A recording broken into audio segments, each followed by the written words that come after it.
Muy buenas a todos, somos Nur, Egoich e Ivonne y os vamos a presentar las religiones. En este vídeo vamos a tocar el hinduismo, el budismo, el judaísmo y el islam.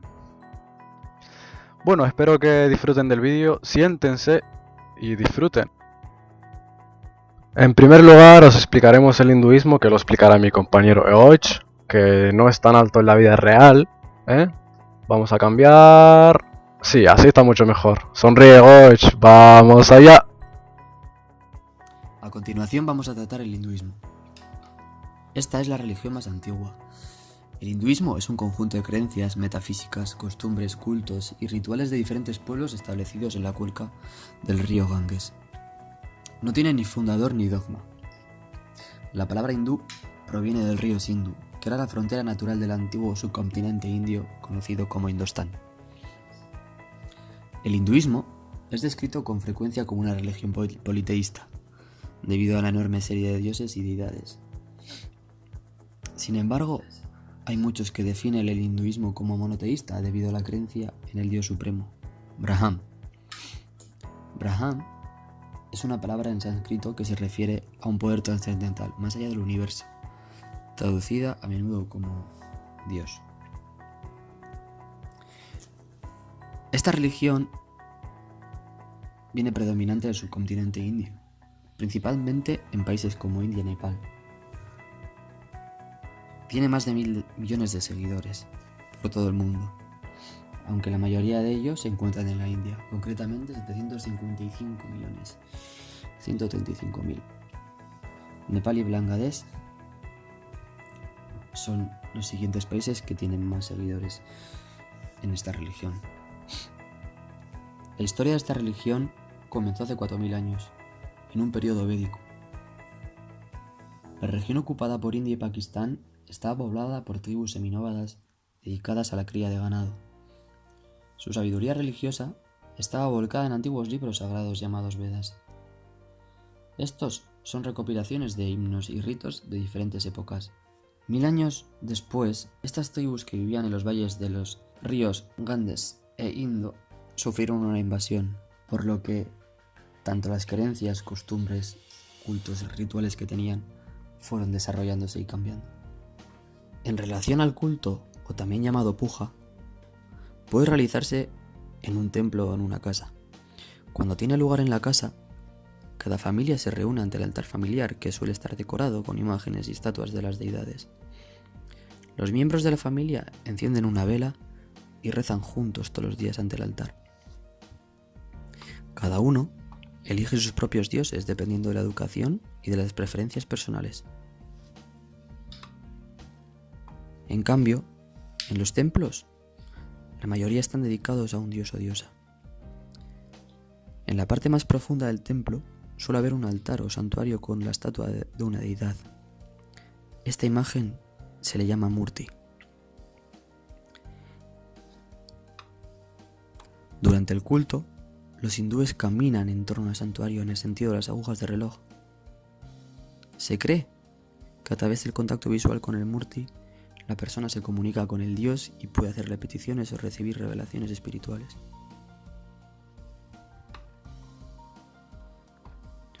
Por otro lado, existen unos textos sagrados en esta religión. En primer lugar tenemos los 4 Vedas. Se transmitieron oralmente durante siglos antes de ser escritos. Uno de ellos es Rig Veda, el más antiguo, escrito en una de las formas más arcaicas del sánscrito, probablemente antes del 400 a.C. Yajur Veda, el libro de los sacrificios.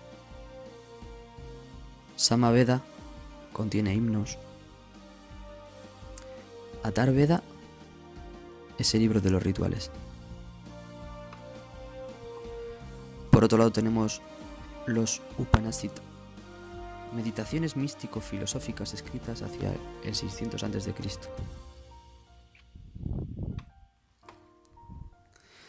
El Mahabharata, con más de 100.000 versos, cuenta la historia de 2 linajes de príncipes que luchan entre sí. Ramayana que cuenta la historia de Rama y Sita. Y por último, los Puranas. Son los libros épicos del hinduismo.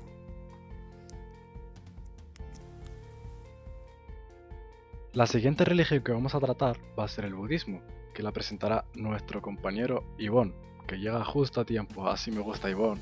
Venga, mucho ánimo. Vamos allá.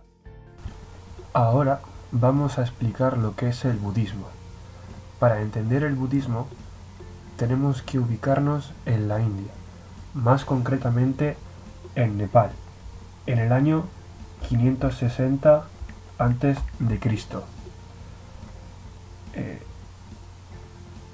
En ese año Siddhartha Gautama nació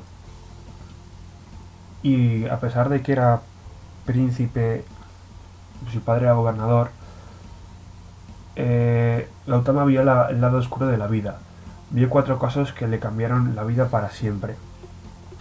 Un hombre anciano, un hombre enfermo, un hombre muerto y un mendigo.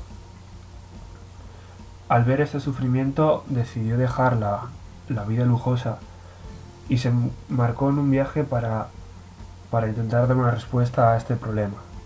Estudió con varios sacerdotes y pronto llegó a la conclusión de que este camino no le conducía a la paz. Una vez, mientras estaba meditando profundamente bajo una higuera conocida como Bodhi, o lo que viene siendo árbol de la sabiduría, Gautama experimentó el grado más alto de conciencia de Dios llamado Nirvana. A partir de ese momento, Gautama fue conocido como Buda, el iluminado, el que creyó haber encontrado la respuesta a los problemas y embarcó un viaje para enseñar sus ideas al mundo. Cuando llegó a la edad de 80 años, Siddhartha falleció y el budismo se convirtió en una fuerza importante en la India. Ahora vamos a hablar de la extensión del budismo.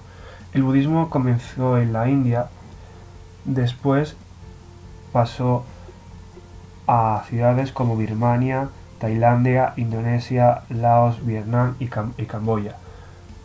Más tarde se extendió por Siberia, Mongolia, China, Japón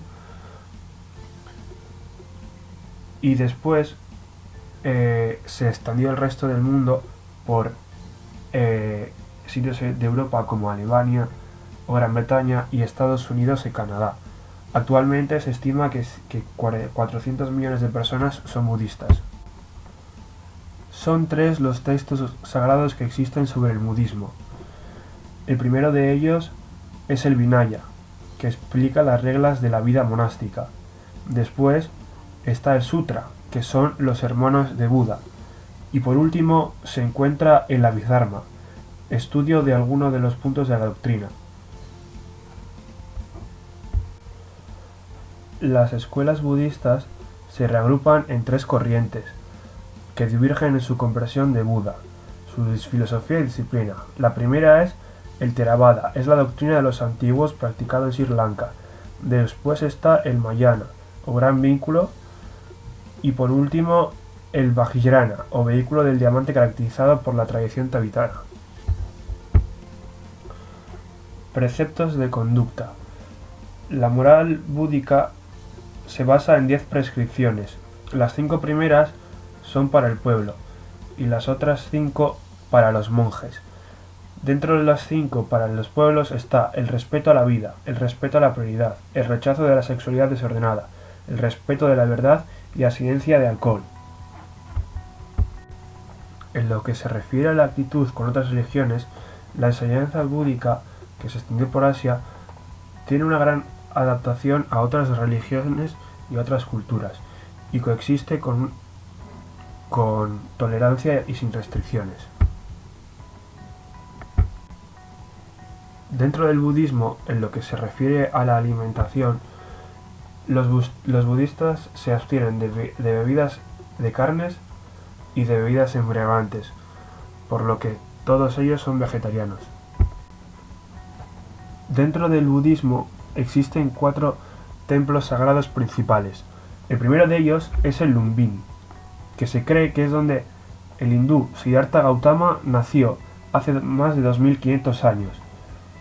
Después está el Bodh Gaya, que es el palacio donde Siddhartha se iluminó y empezó su vida ascética para encontrar sus religiones.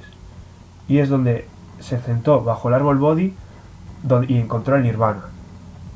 Después está el Sarnath, que es donde Buda dio su primer sermón, después de haberse iluminado y reflexionar sobre lo que tenía que hacer. Es donde dio el primer sermón. Y por último, encontramos el Kushinagar, que a los 80 años es donde Buda anunció que abandonaría su cuerpo terrenal y murió en un bosque cercano a este templo. En lo que respecta a las oraciones, los budistas se acercan al templo para venerar y hacer una ofrenda a Buda, que está representado por una estatua, a menudo rodeado de divinidades secundarios. Los monjes, y en menor medida las monjas, tienen un papel importante en la enseñanza que perpetúan. Dentro del budismo hay objetos bastante característicos.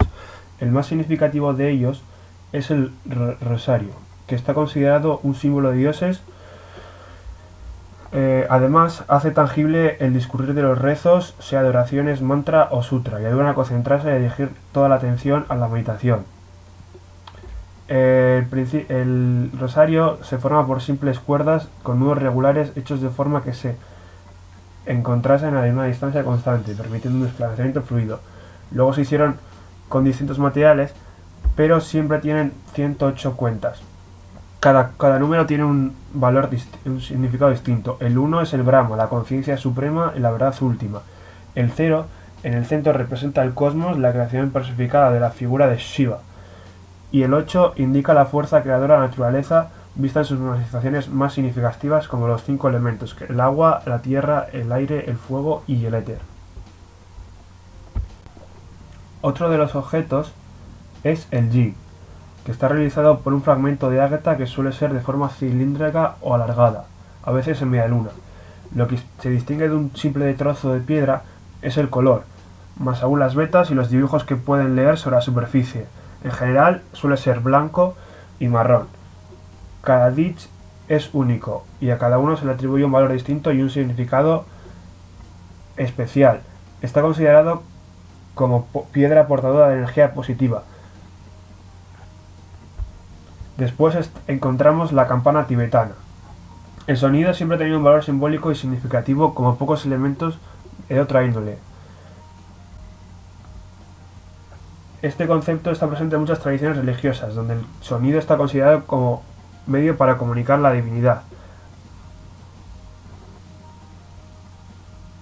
Las campanas tibetanas son de hecho instrumentos musicales que se tocan gracias a un badajo con origen en la tradición budista.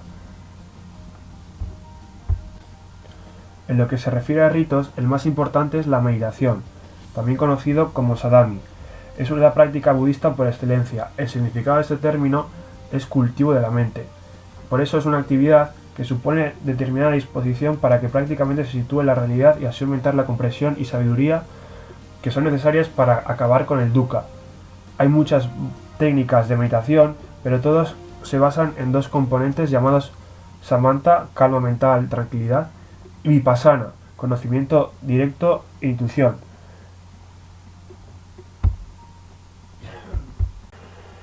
En el budismo hay varias celebraciones. La primera es el día de Kannon, que se hace en enero. Son cantos y ofrendas de incienso para honrar y expresar gratitud a Buda. Después está el Parinirvana del Buda, al que se hace sobre el 13 de febrero. Día entero de zazen que concluye en un servicio especial de cantos que relatan el Parinirvana del Buda. Después está el Jukai, se hace una vez al año. Es una ceremonia formal de entrada al camino de Buda que incluye una ceremonia de arrepentimiento breve, cantos, ofrenda de incienso. Después está el Vesak, el cumpleaños de Buda. Se hace entre abril y mayo. Se hace una exhibición de un bebé de Buda, se ofrecen té dulce, flores, regalos, pequeños para bebés, cuentos o obras de teatro sobre el nacimiento de Buda. Otra festividad es el día de ayuno Oxfam. Se hace 2 veces al año. Es una ceremonia de día de ayuno cuyos productos monetarios y alimenticios van a las ciudades encargadas de aliviar el hambre.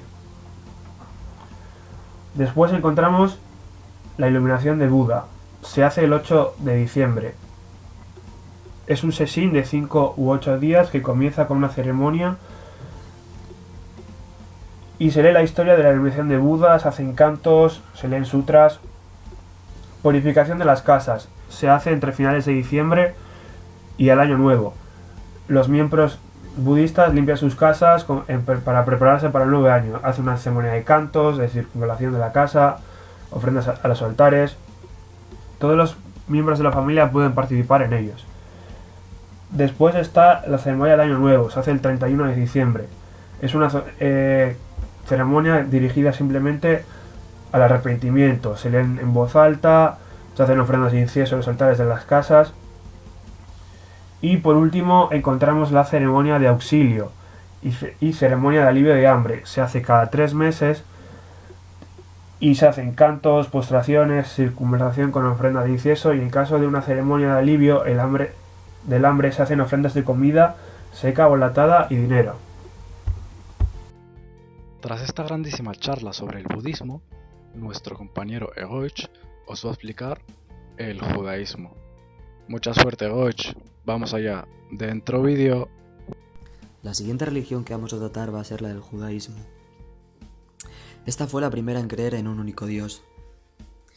Es la más antigua de las 3 religiones monoteístas, junto con el cristianismo y el islam, originadas en Medio Oriente y llamadas religiones del libro o abrámicas. La historia de esta religión comenzó en la Mesopotamia, sobre la orilla del río Éufrates.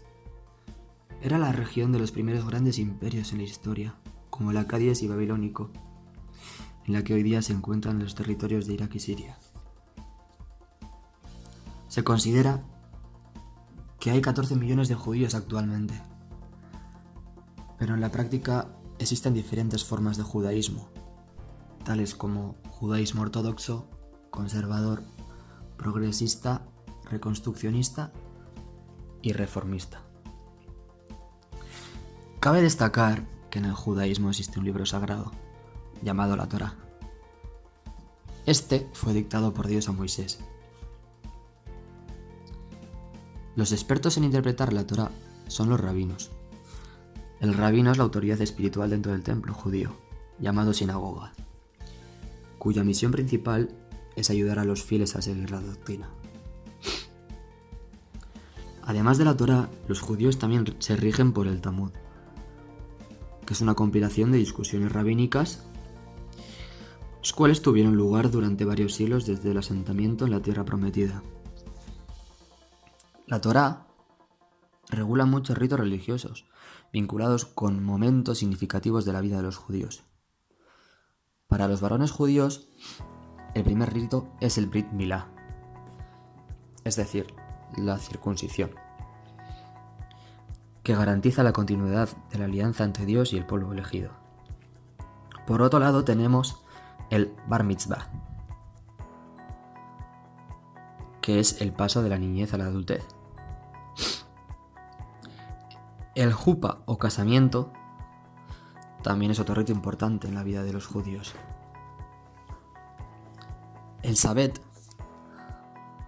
se celebra los sábados, es un día sagrado para ellos. En ese día concreto no se debe realizar ningún tipo de trabajo. Rosh Hashanah es el año nuevo judío. Se celebra durante el primer y segundo día de septiembre y octubre del calendario gregoriano. 10 días después de esta última celebración tenemos el Yom Kippur, también nombrado como el Día del Perdón. En ella se intenta lograr la purificación. Esto es, una suerte de balanza entre lo bueno y lo malo.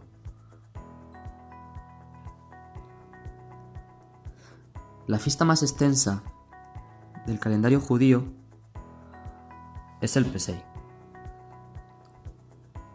también dicho como la Pascua judía. Esta celebración dura una semana.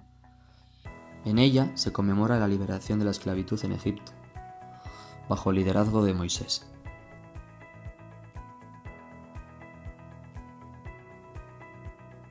Los hombres llevan la kipa.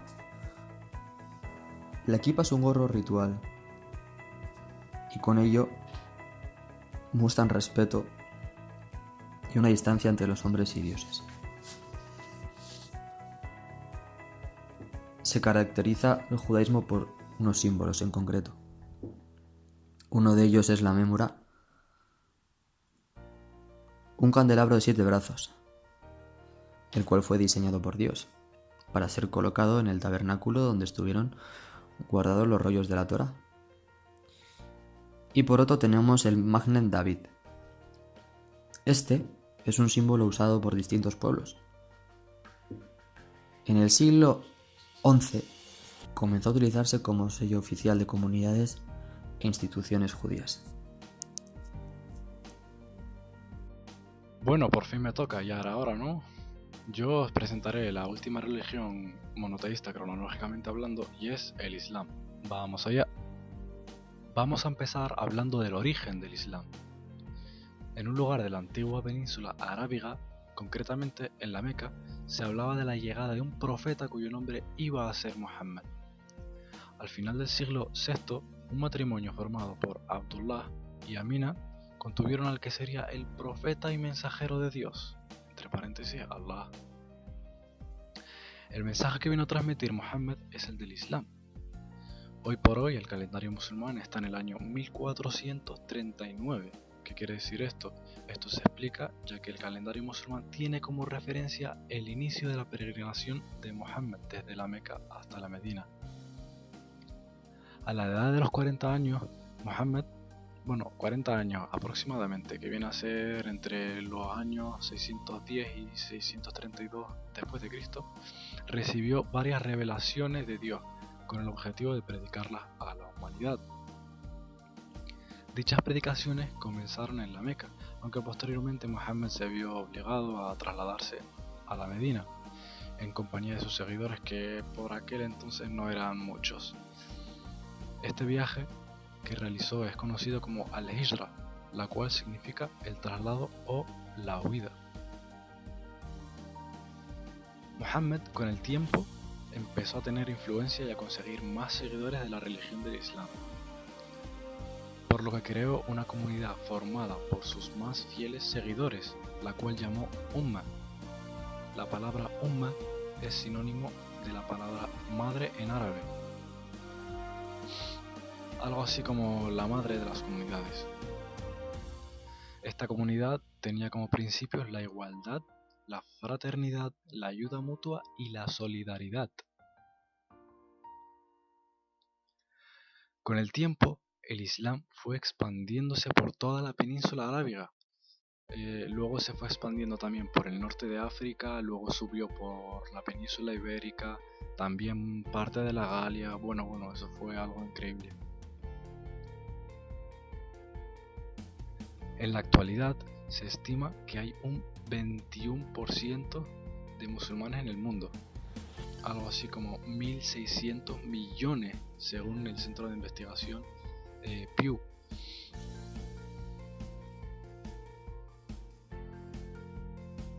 El Islam es la segunda religión con más seguidores en el mundo después del cristianismo, pero ojo, que es la que está teniendo una mayor velocidad de crecimiento. Se estima que para el 2050 el Islam tendrá el mismo número de seguidores que el cristianismo, aproximadamente. Cuando se habla del Islam es necesario saber que tiene 5 pilares, y son, en primer lugar, la pronunciación de fe, que es una frase que significa: soy testigo de que no existe otro Dios aparte de Allah, y soy testigo de que Muhammad es su mensajero.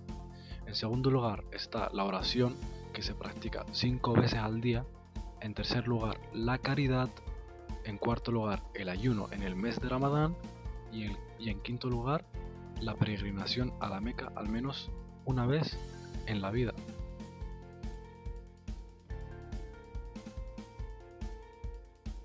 El lugar de culto de los musulmanes son las mezquitas, donde los musulmanes realizan sus oraciones diarias en conjunto, y los viernes se realiza una oración especial donde el imán, algo así como la figura del cura en el cristianismo, pronuncia unas palabras antes de la oración, donde se habla sobre temas relacionados con la vida cotidiana, como por ejemplo la buena relación que hay que tener entre los vecinos o saber perdonar.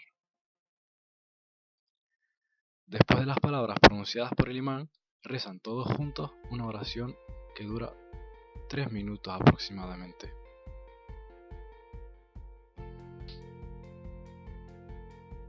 Hablando de los lugares sagrados, hay que tener en cuenta que para los musulmanes todas las mezquitas son un lugar sagrado, en las cuales hay que cumplir una serie de pautas, algo así como las normas de casa, como por ejemplo quitarse los zapatos antes de entrar o entrar con una buena higiene. Hablando de la buena higiene, los musulmanes antes de rezar suelen cumplir con el wudu, que consiste en lavarse 3 veces las manos, los brazos, la cara, la nariz, la boca, etcétera, etcétera. En conclusión, que tienen que tener una buena higiene antes de rezar.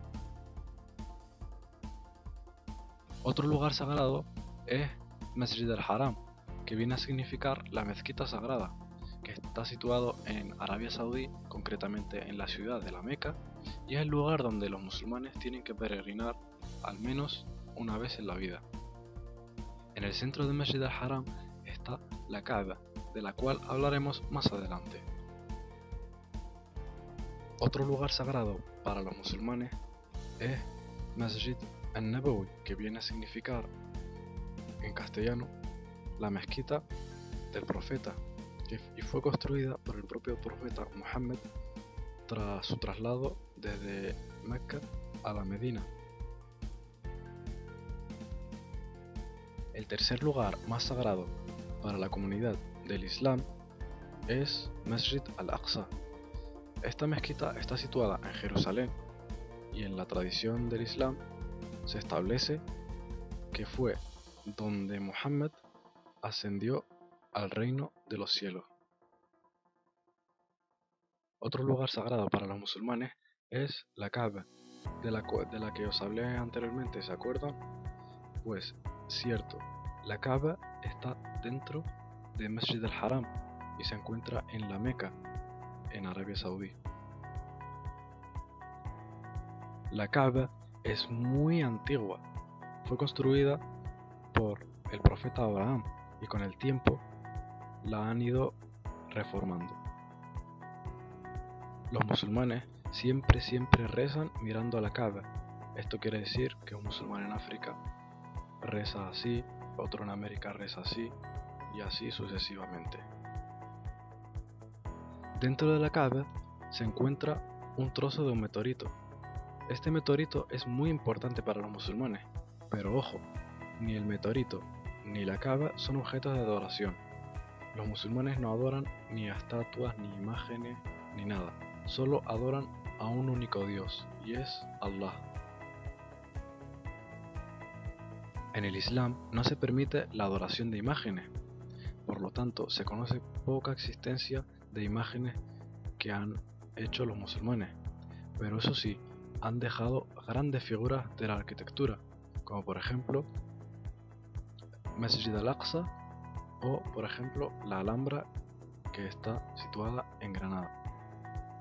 En cuanto a las festividades del Islam, la primera que voy a citar es el nacimiento del profeta Muhammad, pero realmente no se hace una fiesta en sí, ya que el propio profeta Muhammad antiguamente dijo que es preferible que no celebren su cumpleaños. Otra festividad importante para los musulmanes es la fiesta de fin de ayuno, que se celebra el día después de Ramadán. En ella, las familias se reúnen para desayunar todos juntos y luego se realiza una oración en conjunto en la mezquita. El Año Nuevo musulmán también es una festividad muy importante para los musulmanes y va variando según el calendario lunar. Por ejemplo, este último año ha caído justo en noviembre, la noche del poder. En ella, los musulmanes más fieles se pasan la noche entera rezando y pidiéndole a Dios la salvación. Y es que en el Corán está escrito: la noche del poder es más importante que 1000 meses.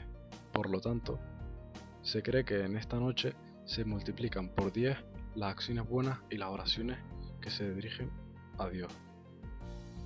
Llegamos a la festividad de Eid al-Adha, más conocida como la fiesta del Cordero.